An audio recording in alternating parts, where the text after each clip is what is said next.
ngomong soal bulan Ramadan, banyak sekali fenomena ataupun peristiwa yang kita saksikan, baik itu kita saksikan secara nyata maupun dari media sosial. Seperti orang-orang yang sibuk berburu takjil, ngabuburit, orang-orang yang sibuk bukber sana sini, orang-orang yang sibuk mencari diskon dan promo.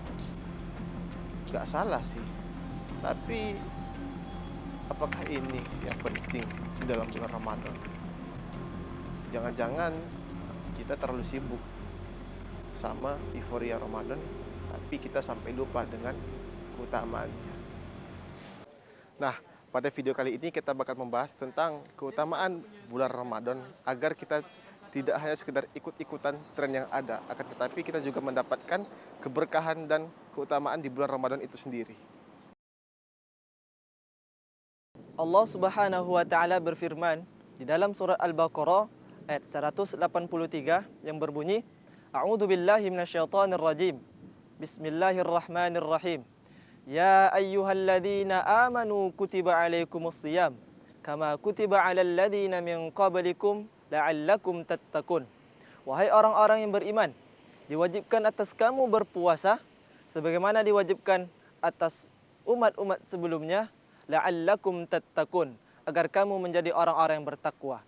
Ayat ini menunjukkan bahwasanya tujuan utama dari puasa bukan hanya sekedar menahan diri dari makan dan minum saja, melainkan untuk meningkatkan ketakwaan kita kepada Allah Subhanahu wa taala. Para ulama menjelaskan bahwasanya puasa itu melatih diri kita untuk selalu sadar akan kehadiran Allah Subhanahu wa taala, menghindari diri kita dari perbuatan maksiat serta menahan anggota tubuh kita untuk melakukan hal-hal yang dilarang oleh Allah Subhanahu wa taala. Namun sayangnya di zaman yang sekarang ini banyak orang yang menjalani ibadah puasa hanya sebagai rutinitas tahunan saja tanpa ada perubahan di dalam hidup mereka. Padahal bulan Ramadan ini memiliki makna yang sangat dalam. Kata Ramadan itu sendiri berasal dari kata Ramadan yang artinya panas atau membakar. Ini simbol bahwasanya bulan Ramadan itu adalah bulan penghapusan dosa, bulan pembakaran dosa, dan bulan ampunan dari Allah Subhanahu wa taala. Apakah kita benar-benar memanfaatkan bulan suci Ramadan ini dengan semaksimal mungkin? Rasulullah SAW sendiri memberi contoh dengan mengisi bulan Ramadan dengan hal-hal atau dengan amalan-amalan terbaiknya. Nabi SAW bersabda, Bismillahirrahmanirrahim, Man shoma Ramadan, barang siapa yang berpuasa di bulan Ramadan, imanan wahtisaban, dengan keimanan dan mengharapkan ganjaran dari Allah Subhanahu wa taala, yakni berupa pahala, ghufira lahu ma taqaddama min dzambi, maka Allah Subhanahu wa taala akan mengampuni dosa-dosanya yang telah lalu. Teman-teman yang dirahmati Allah, siapa sih di antara kita yang tidak pernah melakukan perbuatan dosa? Siapa sih di antara kita yang tidak pernah melakukan kekhilapan? Siapa sih di antara kita yang tidak pernah tenggelam di lautan dosa? Apa kata Nabi sallallahu alaihi wasallam? Seluruh anak cucu Adam melakukan kesalahan, melakukan kekhilapan, terjebak di dalam dosa, maka sebaik-baik mereka yang melakukan perbuatan dosa, yakni kembali kepada Allah Subhanahu wa taala dengan cara bertaubat.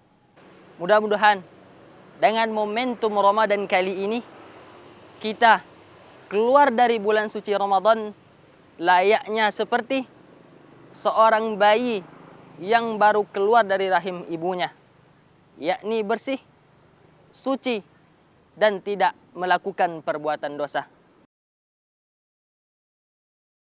Jadi, agar puasa kita tidak sia-sia di bulan Ramadan, yang pertama yang harus kita perhatikan adalah niat. Apakah ketika kita berpuasa, kita mengharapkan pujian daripada manusia, atau sebaliknya, ketika kita berpuasa, kita mengharapkan pujian daripada Allah Subhanahu wa taala. Tips kedua, marilah kita menjaga lisan kita, baik dari perkataan kotor, perkataan yang menyakiti hati saudara kita. Karena kata Imam Al-Ghazali, salah satu membatalkan pahala puasa ketika kita tidak bisa menjaga lisan kita di bulan puasa. Yang ketiga, marilah kita memperbanyak membaca Al-Quran. Ya ayyuhal ikhwan rahimakumullah. Marilah kita banyak mengingat kepada Allah Subhanahu wa taala. Marilah kita memperbanyak bangun malam untuk melaksanakan salat malam. Itulah cara-cara supaya puasa kita tidak sia-sia di bulan Ramadan.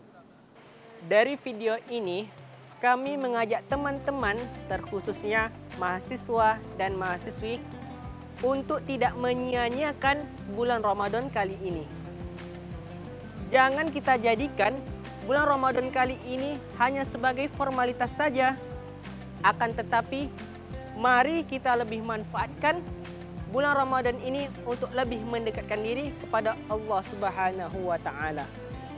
Karena kita gak tahu apakah kita akan berjumpa dengan bulan Ramadan yang akan datang.